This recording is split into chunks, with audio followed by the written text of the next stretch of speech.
அண்ணல் அம்பேத்கர் சொல்றாரு, வரலாற்றில் புறக்கணிக்கப்பட்ட இனத்தின் மக்கள் ஒரு நாள் அவர்களே தங்களின் வரலாற்றை எழுதுவார்கள் என்று. அதுக்கு எழுதுறதுக்கான காரணம் வந்திருக்கு.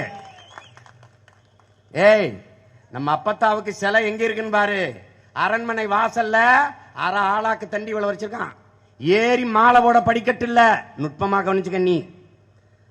ஆனால் ஒவ்வொருத்தனுக்கு இந்த நாட்டில் எவ்வளவு பெரிய சிலைகள் தெருவுக்கு தெரு இருக்குன்னு பாத்துக்க. நம்மள நத்தி நக்கி பிழைக்க வந்த நாய்களுக்கெல்லாம் விண்ணை தொடுகிற உயரத்திற்கு சில மண்டபம், நினைவிடம். நம்ம அப்பத்தாவை அடக்கம் பண்ண இடம் இங்க சிவங்கள் இருக்கவனுக்கு பல பேருக்கு தெரியாது. போய் பாரு, கோழி கூடு கூட கொஞ்சம் பெருசா இருக்கும். பாரு உனக்கு எவ்வளவு வலிக்குதுன்னு. உனக்கு தன்மானமும் இன உணர்வும் இருந்தா உனக்கு வலிக்கணும். இந்த சிவகங்கை அந்த அரண்மனை வாசலை விட்டு அரை அடி வேலுநாச்சியார் நகரல அப்படின்னா எவ்வளவு தூரம் நம்மளை சரிச்சு வீழ்த்திட்டான் பாத்துக்க.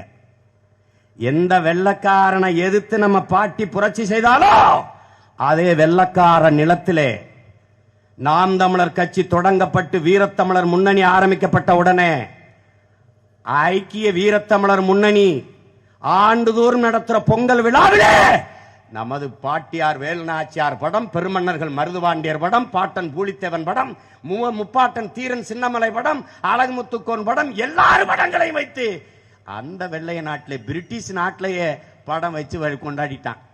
வர்ற வெள்ளைக்காரெல்லாம் பார்த்து போறான். இதே மாதிரி உலகம் முழுமைக்கும் கொண்டாடப்பட வைக்கிற காலத்தை நாங்க உருவாக்குவோம்.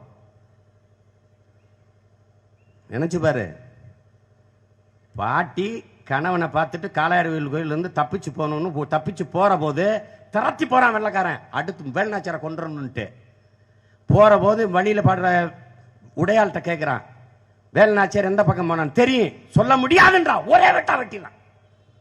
வெட்டுப்பட்டு ரெண்டா விழுந்ததுனாலே வெட்டு உடையால் காளியா மாறிடுறான். காளிங்கிறது என்ன? துடியாமல் சாகிற ஒவ்வொருவரையும் தமிழ் குல மக்கள் காளியாக வழிபட்டார்கள். இன்னைக்கு கொல்லங்குடியில எனக்கு குலதெய்வமா இருக்கிறது கொல்லங்குடி காளி. இங்க பல பேருக்கு குலதெய்வமா இருக்கு. நம்ம அப்பத்தா வேலுநாச்சியாரை காட்டி கொடுக்காமல் செத்த உடையாலே நமக்கு குலதெய்வம் என்றால் வேலுநாச்சியார் எவ்வளவு பெரிய தெய்வம் என்பதை நீ கற்பனை செஞ்சு பார்த்துக்க.